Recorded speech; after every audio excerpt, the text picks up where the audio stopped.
Assalamualaikum warahmatullahi wabarakatuh. Saya Delima dari 11 Multimedia 1. Saya akan menjelaskan tentang jenis-jenis kamera. Jenis kamera dibagi menjadi dua. Yang pertama berdasarkan penggunaannya, dan yang kedua berdasarkan bidikannya. Jenis kamera berdasarkan penggunaannya dalam dunia fotografi, yaitu kamera studio, yang digunakan untuk membuat hasil cetak berukuran besar, sehingga film harus berukuran cukup besar, yaitu 6x6 cm, untuk menjamin mutu cetak secara maksimal. Lalu, ada kamera udara yang digunakan untuk pemetaan bumi. Terpasang pada dasar pesawat, film yang digunakan berukuran besar. Lalu ada kamera percetakan atau litografi kamera. Digunakan untuk membuat pelat cetak. Kameranya sangat besar. Film yang digunakan berukuran dalam orde puluhan sentimeter sampai meter. Film yang digunakan jenis ortofilm. Lalu, view kamera plowable. Digunakan untuk pemotretan arsitektur. Kelebihannya terletak pada posisi lensa dan film yang dapat diubah-ubah sudutnya, atau antara film dan lensa tidak sejajar, sehingga perspektif dapat diubah-ubah. Lalu ada kamera dalam air.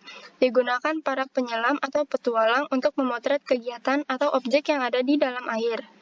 Lalu ada kamera 3D atau 3 dimensi, mempunyai dua lensa yang membuat sekaligus dua gambar tiap kali pemotretan. Untuk mengamati fotonya harus menggunakan pengamat stereo, sehingga pengamat mendapat kesan melihat objek 3 dimensi. Dan yang terakhir, kamera Polaroid. Kamera ini sudah tidak asing lagi. Kamera Polaroid atau lebih dikenal dengan kamera langsung jadi adalah model kamera yang dapat memproses foto sendiri di dalam badan kamera setelah dilakukan pemotretan. Kamera Polaroid ini menggunakan film khusus yang dinamakan film Polaroid. Lalu jenis kamera berdasarkan sistem bidikan, yaitu kamera saku, merupakan jenis kamera yang paling populer digunakan masyarakat umum. Kelebihannya, 1. Ukuran yang relatif kecil, 2. Harga yang terjangkau, 3. Praktis, hanya dengan membidik dan menjepret gambar tanpa perlu setting manual yang susah atau autofocus. Kekurangannya, 1. Lensa utama tidak bisa diganti. 2. Gambar yang ditangkap oleh mata akan berbeda dengan yang dihasilkan film. Lalu, ada kamera 35 mm, dibagi menjadi dua macam, yaitu yang pertama, kamera RF atau range finder. Kamera yang memiliki jendela bidik langsung seperti kamera saku. Kelebihannya, 1. Memungkinkan untuk melakukan fokus lebih cepat dan tepat dengan penumpukan gambar, bahkan untuk pemula sekalipun. 2. Viewfinder pada rangefinder lebih terang karena kaca langsung terkena cahaya. 3. Lebih ringan karena tidak adanya cermin pentaprism dan sistem optik rumit lainnya. Kekurangannya, 1. Fokus yang tidak terlalu bagus untuk penggunaan lensa tele atau foto close-up. 2. Untuk pemotretan makro juga bukan keunggulan rangefinder, terutama jika jarak lebih dekat dari 0,6 sampai 1 meter. Lalu yang kedua, ada kamera SLR atau Single Lens Reflex. Kamera ini mempunyai fasilitas yang lebih lengkap daripada RF. Kelebihannya, 1. Lensa dapat diatur untuk menemukan jarak yang tepat agar objek fokus. 2. Dapat mengendalikan kecepatan rana dan diafragma. 3. Menangkap cahaya dengan baik. Kekurangannya, 1. Hanya menangkap sejumlah gambar tertentu. Dengan media penyimpanan film pada kamera SLR, hanya memungkinkan dapat menyimpan foto per roll film saja. Yang kedua, tidak mampu merekam video. Berbeda dengan kamera DSLR yang sebagian besar mampu merekam video, kamera SLR hanya dapat digunakan untuk fotografi film yang praktis saja. Lalu ada kamera medium format. Kamera medium format merupakan kamera SLR, tetapi menggunakan film format 120 mm atau 220 mm.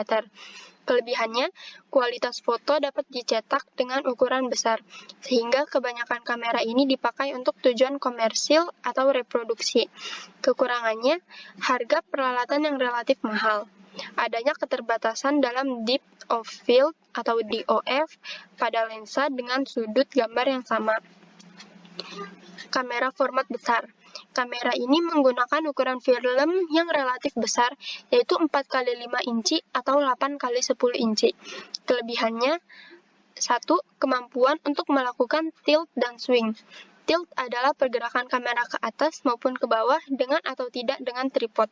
Swing adalah pergerakan kamera ke kanan atau ke kiri membentuk lingkaran. Yang kedua, kualitas reproduksi gambar yang terbaik. Kekurangannya, ukuran yang cukup besar, sehingga sulit untuk memotret objek yang bergerak cepat. Lalu, yang terakhir ada kamera twin lens.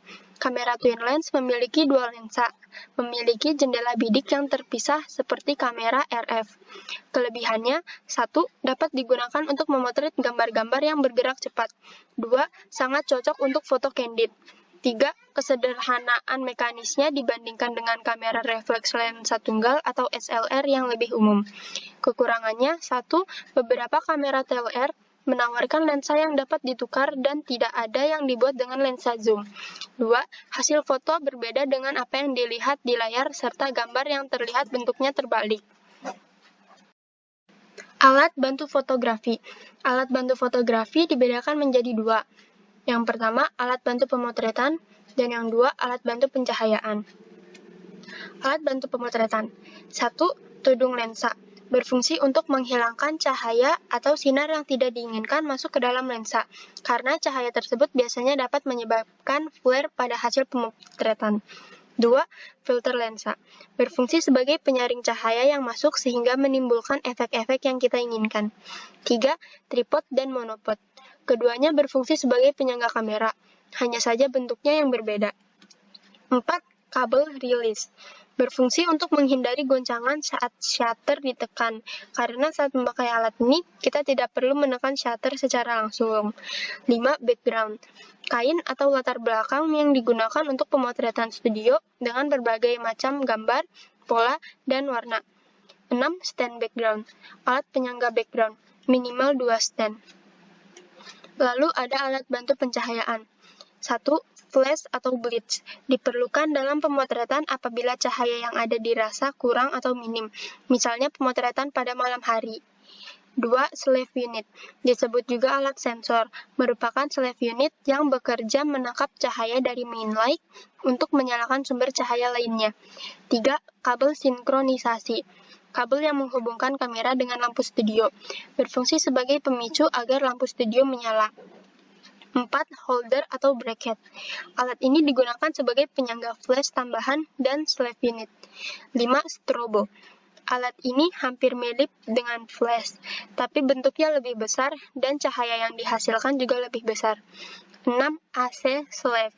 Hampir mirip dengan strobo cara kerjanya, tetapi sifat arah cahaya lebih melebar atau menyebar ke segala arah.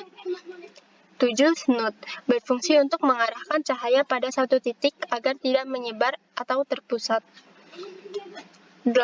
Payung reflektor. Sifat cahaya yang dihasilkan lebih luas, sehingga bayangan dan cahaya keseluruhan menjadi lebih lembut. 9. Reflektor. Digunakan untuk memberi cahaya tambahan yang merupakan pantulan cahaya dari main light. 10. Light stand. Digunakan untuk menyangga lampu studio. 11. Flash meter. Berfungsi sebagai pengukur kekuatan sumber cahaya dalam pemotretan indoor atau outdoor. 12. Infrared sender. Untuk mengirimkan sinar infrared untuk memancing nyala flash atau lampu studio. 13. Trigger dan receiver. Untuk menyalakan flash atau lampu studio saat tombol rana kamera ditekan. Dimaksudkan agar fotografer dapat leluasa bergerak tanpa direpotkan oleh kabel sinkronisasi yang terpasang di kamera. 14. Softbox. Untuk menghasilkan efek cahaya yang lebih halus dibandingkan dengan payung studio. 15. Barn doors. Untuk mengarahkan cahaya yang keluar dari sumber cahaya. Dan yang terakhir, honeycomb, berfungsi untuk menghaluskan cahaya yang jatuh ke arah objek. Itu saja penjelasan dari saya. Mohon maaf bila ada kesalahan, baik dalam kata ataupun penulisan. Wassalamualaikum warahmatullahi wabarakatuh.